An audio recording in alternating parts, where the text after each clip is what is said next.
Nandito na tayo sa Cubao, sa Ali Mall. Hintayin natin yung sundo natin, yung van. At susurpresahin namin kayo kung saan tayo pupunta. Hintayin nyo lang po mga kabuksi. At parating na yung sundo natin. At kasama natin si Jerome, yung cameraman natin. At dito tayo naghihintay. Hinihintay po natin parating na yung natin, yung service. Papunta dun sa interview natin.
Nandito na tayo ngayon.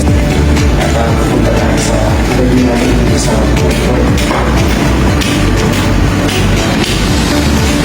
mga kabuksi, nandito na tayo sa studio. Kaya nihintayin po natin yung mag-interview sa atin. At subaybayin nyo ako mga kabuksi. At panoorin nyo yung full video po natin. At meron po akong sorpresa po sa inyo.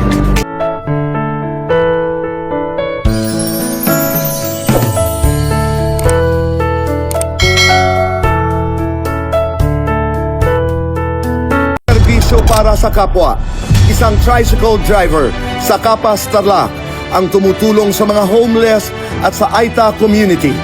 Tunghayan ang kanyang kwento sa kabutihang loob sa salamat. Oy, Rika! Anong pinapanood mo? Eto, tingnan mo to, Nico.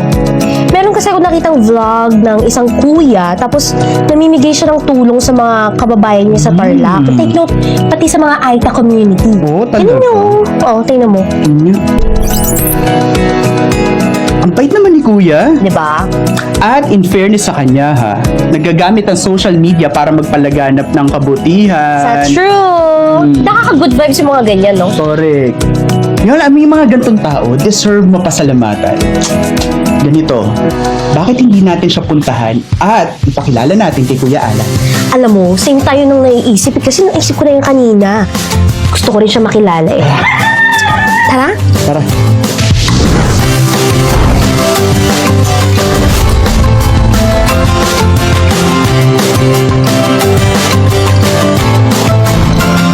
Nandito tayo ngayon sa Kutkut, Kapas, Tarlac para personal na makakwentuhan si Kuya Marvin. At alam nyo, palagi ko ito na yata yung bahay niya eh. Tara, check natin.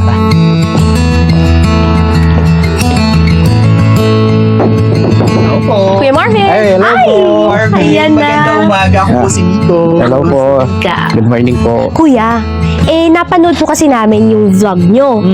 Pwede po ba na kahit saglit lang makakwentuhan po namin kayo? Kasi na-curious yes kami po. sa kwento nyo eh. Ayaw, kuya. Sige po, dito po tayo. Dito po tayo.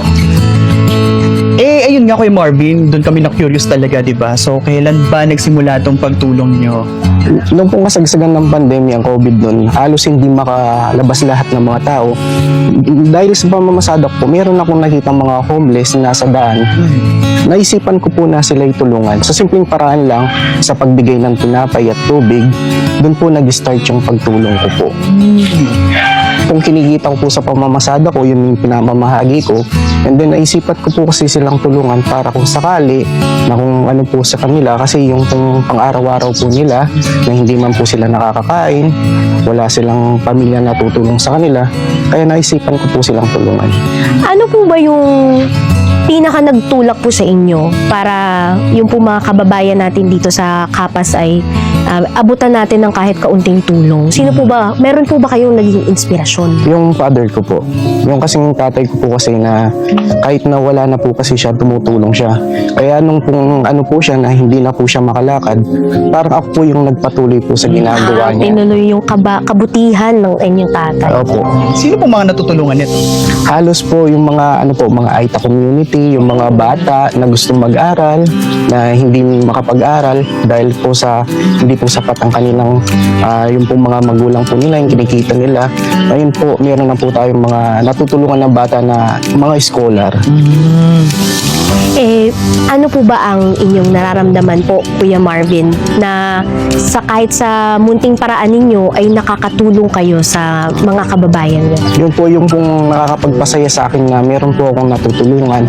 Parang yung pong kahit na yung pong pagod po, yung pagsakripisyo po namin, doon po yung napapawi yung ano po namin, yung paghihirap at yung nakikita po namin na meron po kami nababago yung buhay nila. Opo. Ngayon po, pwede po ba namin kayong samahan? Yes, Balita ko, diba? may Yes po po. kayong gagawin ngayong pamamahagi po sa mga AITA eh. So, Ay. sama kami. Sige po, pwede po.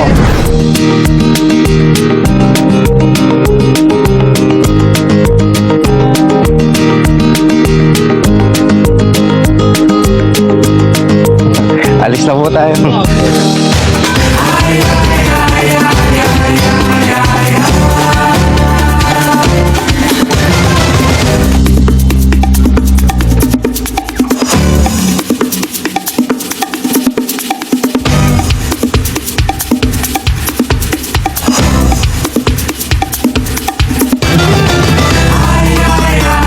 Kuya, nasaan na po ba tayong? Nandito po tayo ngayon sa Sitio Bagani, Barangay Maruglo. Maruglo. Kapas Tarlac po. Okay. Kuya, Diyos ko, on the way dito, ang layo. Paano mo na-discover to? Bali po yung pong pagta-travel po natin, bali nakita po natin itong community nila. Tapos po, pinuntahan ko po sila dito. Then nalaman ko po yung kalagayan at sitwasyon nila dito. Lalo na po wala silang ilaw. Napakadilim po dito pag gabi po. Ay, yun po pala. May naibigay na po ba kayo dito na tulong sa kanila para maibsan yung problema nila sa madilim na ano? Yung lugar po dilim. Opo. Ito, paano solar, kuya? Bali nakapagbigay na po tayo ng 28 solar po dito sa mga bahay po nila. Ito, saan na to? Yes po, sa mga bahay po nila dito.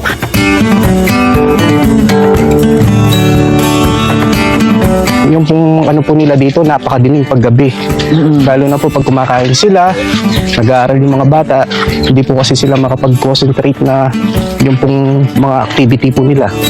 So at least ngayon po no, may tulong na ng solar lights Yes para po. kahit paano may liwanag na sa dilim. Yes, nagliwanag.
at yung pamag-aral ko. Para sa akin po, napaka-importante po ng edukasyon sa mga bata, lalo na po sa anak ko kasi po parang ang baba po ng tingin ng mga unat po para sa aming mga kulot. Kasi po pag nakapag-aral kami parang medyo natitingnan kami pag may pinag-aralan. Pero pag wala po kasing pinag-aralan, parang dinadown po nila kami. Kaya napakahalaga po sa amin yung pag-aaral.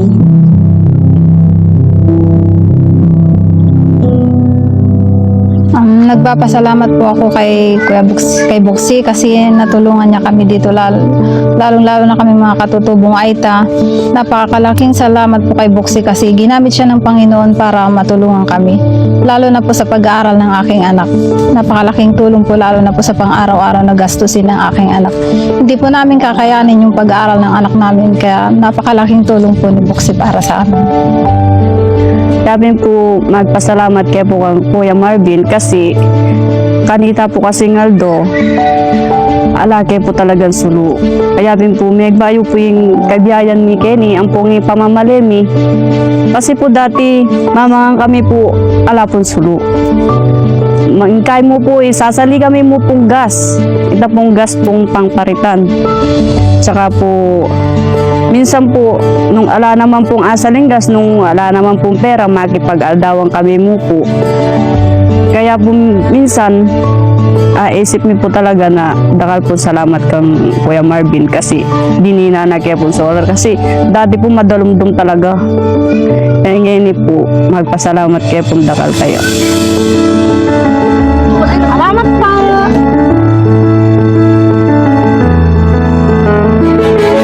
Salamat po, Jen!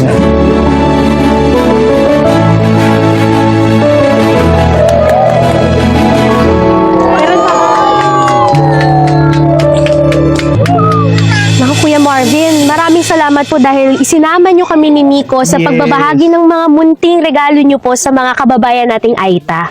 Pero kuya, bukod po sa kaming nagpapasalamat sa'yo na shinare mo sa amin yung ganitong experience, meron pa pong gustong magpasalamat eh. Yes. Wow, napakalaking ano naman po yun. So, ito ang letter. Oo. Gusto ko pasalamat sa'yo. Babasahin ko na para sa'yo, Yes Kuya Marvin. po. Okay? Dear Marvin, honor thy father and thy mother. Yan ang turo sa atin ng Diyos. Kaya hinahangaan ka namin dahil bagamat wala na ang iyong ama, buhay ang kanyang alaala. At ikaw ang dahilan dahil isinabuhay mo ang kanyang mga turo sa pamamagitan ng pagtulong sa kapwa. Sigurado akong nakangiti siya sa iyo mula sa langit. Kaya naman kasama ako, si Tito Boy, at lahat ng bumubuo ng Cayetano in Action with Boy Abunda, lubos kaming nagpapasalamat sa iyo. Naway sa pagbabahagi mo ng mga mabubuting gawain ay marami ang tumulad sa iyo. Lubos na nagpapasalamat, Kuya Alan Cayetano. Yes! And yes PS, naman! maaari ka ba naming maimbitahan sa studio para personal na mapasalamatan? Game Kuya, ka ba, anong Kuya? masasabi mo? Pwede po. Maraming Ayan, salamat. narinig natin ang sagot. Sasama ka sa amin, ha? Pwede Oo. daw. Ay, napakalaking karangalan po at ito po yung magiging tulay po para mas ma-discover pa po tayo upang mas marami pa po tayong matulungan. Yan, Yes. tama yan. Amen tayo dyan. Palakpakan natin si Yay! Marvin! Yan!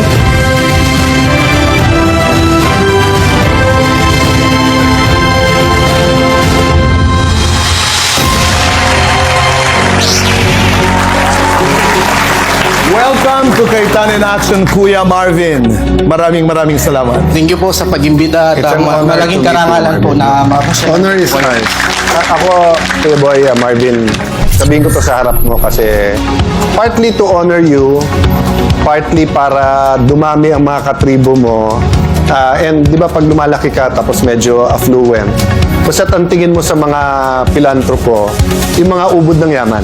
Pero dami namin nakikilala na simple lang, di na nag-isip, meron may kailangan ng tulong, ano meron ako.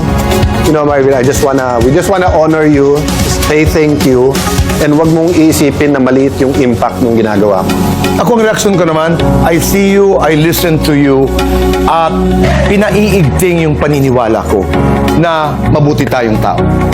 Ang binulong niya kaagad, sana matulungan pa yung iba doon na makapag-aaral din. So talagang nasa ano niya, nasa DNA niya. So actually yung hinanda namin is tugma doon pero kasi yung educational materials tingin ko pang mga younger to. Pero gusto kasi niya na lahat ng kayang mag-high school doon makapag-high school. So we want to partner with you and we want to do it through you kasi mas ano doon. So 1-2 ang hinanda, pero gagawin natin 1-2-3. So, may 25,000 pesos worth of educational material. Salamat po. Then, meron tayong envelope ng 10,000 cash. And then, mamaya, we will introduce you to our coordinator. Sabihin mo kung ilan. At saka, Kuya Boy, minsan pasyalan natin, no? Parang nasarap punta nung Yun ang unang pumasok sa isipan ko. Dito po yung Kuya Alan, yung pong sitwasyon po nila doon. Alam niyo po yung mga bata, minsan bumababa po sila, mag-aaral ng kinder, grade 1, tapos tinutokso po sila na hindi daw po sila marunong magbasa, magsulat. Kaya ginagawa ko po ngayon, doon po na sa community po nila, gusto ko po meron po magtuturo sa kanila para may lakas po sila ng loob na bumaba po sa kapatagan. So sa mga nanonood, gusto nilang tumulong pero wala silang community or hindi nila alam aside from cash, what else and how do they get in touch with you? Ano sir, yung pong ano natin, kung ano man po yung pwede po nating mapabot. So food, Yes po. mga educational materials, mga school Pero supplies. napakalaga sa kanila yung ano sir, yung pong mga gamit sa pag-aaral. Maraming salamat. Asawa mo, Kuya Sa akin, Alan. Kuya Boy, ay aside from of course the members of the Maritime, hindi lang sa trip na to sa dati, dun po sa mga behind the camera, I really thank you at nagustuhan ko po yung in-interview nyo sila tapos translate nyo. Hearing them speak then, tapos yung Pinoy na Pinoy pa rin, di ba? Kahit iba-iba yung ating subcultures, yung mabait yan, di ba? Kaya nga kami nandyan, mabait eh. So I just appreciated, interviewing them, being there, and ako gusto ko bumisita, Kuya Boy. So bisita tayo. Ako din. Maraming salamat po, Tito Boy, Kuya Alan, sa pag-imbita po sa akin. At maraming salamat po sa mga sumusuporta po. Maraming salamat. Kaya Look forward to partnering with you. sasama ako, Kuya Alan, pag ikay Maraming salamat. pumunta sa Kapas, Tarlac. Huwag po kayong aalis dahil magbabalik pa po ang...